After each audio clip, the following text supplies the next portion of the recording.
ஒரு கிராமத்தில் அதிகாலை தனது தந்தை கட்டுமானப் பணிக்காக செல்லும் போது கிழிந்த பாயில் அமன் விழுகிறான்.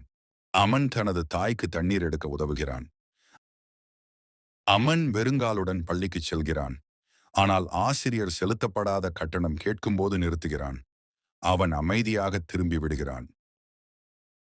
எனக்கு ஏன் இப்படியெல்லாம் நடக்குதுன்னு அவன் யோசிச்சான்.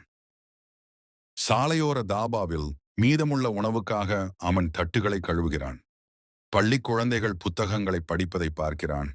அவன் கண்களில் ஆர்வம் பிரகாசிக்கிறது. ஆனால் அவர்கள் அவன் மீது புத்தகத்தை வீசினர். இரவில் அவன் தெருவிளக்கின் கீழ் ஒரு பழைய கிழிந்த பாடப்புத்தகத்திலிருந்து படிக்கிறான். அமனின் தந்தை வேலையில் காயமடைந்து வேலையை இழக்கிறார். அமனின் உறவினர்கள் அவன் படிப்பதை நிறுத்திவிட்டு முழுநேர வேலை செய்ய பரிந்துரைக்கின்றனர். அமன் தனியாக அழுகிறான்.